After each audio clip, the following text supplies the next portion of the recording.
کہ کیا یزید نے براہ راست امام علی مقام کو قتل کرنے کا حکم اس سے آیا، اسی کے دربار سے آیا؟ میرے پاس تو تاریخ کے جو شواہد ہیں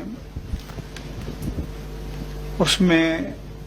ایسا کوئی صریح عبارت نہیں ہے کہ کسی کو انہوں نے مامور کیا ہو، یزید نے کسی کو مامور کیا ہو کہ جا کر امام حسین علی مقام رضی اللہ تعالیٰ عنہ کو معاذ اللہ قتل کر دو۔ یہ ضرور ہے کہ ان کا راستہ روکنے کا حکم دیا،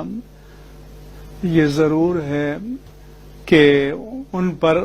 ان لوگوں نے مظالم ڈھائے اور تاریخ انسانیت کے سب سے بڑے مظالم میدان کرب و بلا میں ڈھائے گئے، لیکن کوئی یہ کہے کہ بالتعیین قتل حسین کا حکم دیا تھا تو میرے پاس ایسے کوئی تاریخی شواہد نہیں ہیں۔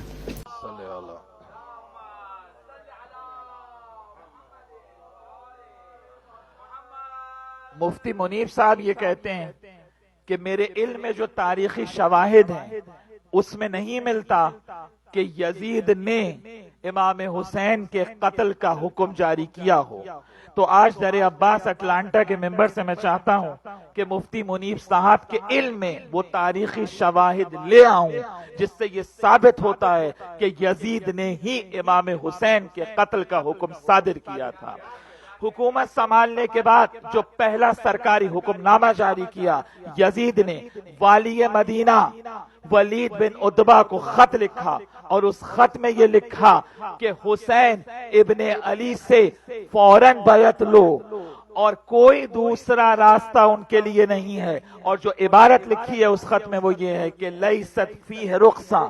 حتی یبایعوا، کہ کوئی دوسرا آپشن نہیں ہے ان کے پاس سوائے اس کے کہ وہ میری بیعت کریں۔ اس کے معنی یہ ہے کہ اگر بیعت نہیں کریں تو حسین کا سر کاٹ کے شام روانہ کر دو۔ اس سے آگے آئیے تاریخ یعقوبی میں، یعقوبی بغدادی جن کا سن وفات 284 ہجری ہے، انہوں نے لکھا ہے کہ یزید نے والی مدینہ ولید ابن عتبہ بن ابی سفیان کو سرکاری خط لکھا اور اس میں یہ تحریر کیا کہ حسین ابن علی سے اور عبداللہ ابن زبیر سے فوراً بیعت لو اور بیعت لینے میں شدت کرو اور معافی کا کوئی راستہ نہیں ہے، اور اگر حسین ابن علی بیعت نہ کریں تو ان کا سر کاٹ کے شام میرے پاس روانہ کر دو۔ جب امام حسین مدینے سے چلے ہیں اور یزید نے کوفے کا والی نعمان بن بشیر کو معزول کیا اور ابن زیاد کو، عبید اللہ ابن زیاد کو کوفے کا والی بنایا، تو یزید نے سرکاری حکم نامہ جاری کیا۔ یہ آفیشل لیٹر ہے یزید کا جو اس نے کوفے کے والی کو لکھا ہے، اور یہ خط تاریخ کی مستند کتابوں میں موجود ہے، اہل سنت کی تاریخ کی کتابوں میں موجود ہے۔ بلازری نے انصاب الاشراف میں لکھا ہے، طبرانی نے معجم الکبیر میں لکھا ہے، حیثمی نے مجمع الزوائد میں لکھا ہے، ابن عساکر نے تاریخ دمشق میں لکھا ہے، ذہبی نے سیر اعلام النبلاء کے اندر لکھا ہے کہ یزید نے ابن زیاد کو خط لکھا اور کہا کہ اگر تم صاحب شرف ہونا چاہتے ہو تو فوراً میرے حکم پر عمل کرو، حسین کو شہید کرو، حسین کو قتل کرو اور حسین کا سر کاٹ کر شام میرے پاس روانہ کرو۔ اس کے بعد ذرا سا آگے آئیے تو الکامل فی التاریخ، تاریخ ابن اسیر کے اندر ابن زیاد کا خود اقرار موجود ہے کہ ابن زیاد نے کہا کہ یزید نے مجھے دو آپشن ہی دیے تھے، ایک تو یہ کہ میں حسین ابن علی کو قتل کر دوں، اور دوسرا یہ کہ اگر میں ایسا نہیں کروں گا تو یزید مجھے قتل کرا دے گا۔ تو کیا یہ حکم صادر کرنا نہیں ہے؟ اس کے بعد آگے آئیے تو میں ایک حوالہ اور دینا چاہتا ہوں، مقتل خوارزمی بغدادی، یہ اہل سنت کے، اور انہوں نے اپنی کتاب مقتل الحسین کے اندر لکھا ہے کہ جب یزید نے حکم نامہ جاری کیا اور اس حکم نامے کے اندر یہ دوسرا خط ہے جو کوفہ کے والی عبید اللہ ابن زیاد کو یزید نے لکھا ہے، اور اس خط میں یہ لکھا کہ حسین ابن علی، عبداللہ ابن عمر، عبد الرحمن بن ابی بکر اور عبداللہ بن زبیر سے فوراً بیعت لو اور اس کام میں ذرا سی بھی دیر نہ کرو،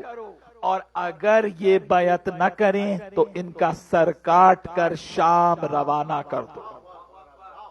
تو کیا یہ سارے تاریخی شواہد نہیں ہیں کہ جس سے یہ ثابت ہے کہ یزید نے ہی امام حسین کے قتل کا حکم جاری کیا؟ اور ذرا سا میں اہل سنت کے مفسر شیخ آلوسی کہ جن کی کتاب تفسیر روح المعانی ہے، بہت بڑی تفسیر ہے اہل سنت کی، روح المعانی، ان کے مفسر شیخ آلوسی وہ اپنی تفسیر روح المعانی کی 27ویں جلد کے اندر لکھتے ہیں کہ جب کربلا کے واقعے کے بعد امام حسین اور شہدائے کربلا کے سر لائے گئے اور یزید نے جب سر امام حسین کو نیزے پہ دیکھا تو فاتحانہ اشعار پڑھی، خوشی کا اظہار کیا۔ یہ آلوسی لکھ رہے ہیں، اور اس کے بعد شیخ آلوسی نے لکھا ہے اپنی تفسیر روح المعانی کے اندر کہ ان تمام کاموں کے بعد تو اب یہ بھی کہنا مشکل ہے کہ یزید نے رسالت کا اقرار کیا تھا یا نہیں کیا تھا۔ یہ شیخ آلوسی لکھ رہے ہیں روح المعانی کے اندر، اور آگے انہوں نے لکھا کہ قیامت تک کے لیے جو بھی ذرا سا نرم گوشہ یزید کے لیے رکھے گا اس پر اللہ کی لعنت پڑتی رہے۔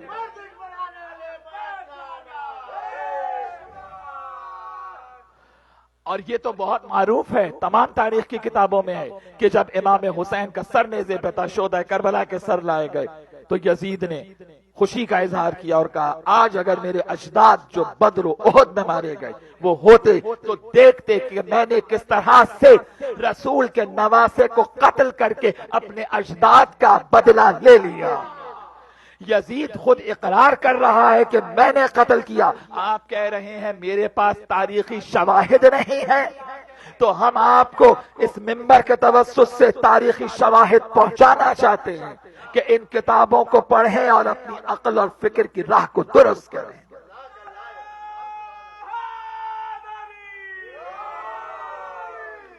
اور آخری حوالہ صواعق المحرقہ ابن حجر مکی ہیثمی اور تاریخ خمیس دیار بکری، ان دونوں کتابوں کے اندر موجود ہے، اور ان دونوں کتابوں کا تعلق بھی شیعہ مسلک سے نہیں ہے کہ جب یزید کے بعد یزید کا بیٹا معاویہ ابن یزید تخت پر بیٹھا تو اس نے کہا کہ میرے دادا نے علی سے جنگ کی، جبکہ میرے دادا کو معلوم تھا کہ علی کعبے میں پیدا ہوئے ہیں، اور اس کے بعد اس نے کہا کہ میرے باپ کے ہاتھ رسول کی عطرت کے خون سے رنگین ہیں، میرے باپ نے رسول کے نواسے کو قتل کرایا، تو جناب مجرم اعتراف جرم کر رہا ہے، آپ کو پھر بھی نظر نہیں آتا؟ اور جب مجرم اعتراف جرم کر لے تو پھر تو کسی وکیل صفائی کی بھی ضرورت نہیں رہتی ہے، آپ اس کے وکیل صفائی بنتے ہیں کہ جس کا بیٹا اپنے باپ کا اعتراف جرم کر رہا ہے۔ تو یہ سارے تاریخی شواہد موجود ہیں، لوگوں کو گمراہ نہ کریں، اور میں اپنے اہل سنت کے جو بھائی ہیں ان کو متوجہ کرتا ہوں کہ دیکھیں اس بات کو اور اپنی کتابوں کو پڑھیں، پڑھنے لکھنے کا دور ہے، ضرور پڑھیں ایک مرتبہ بلند آواز سے۔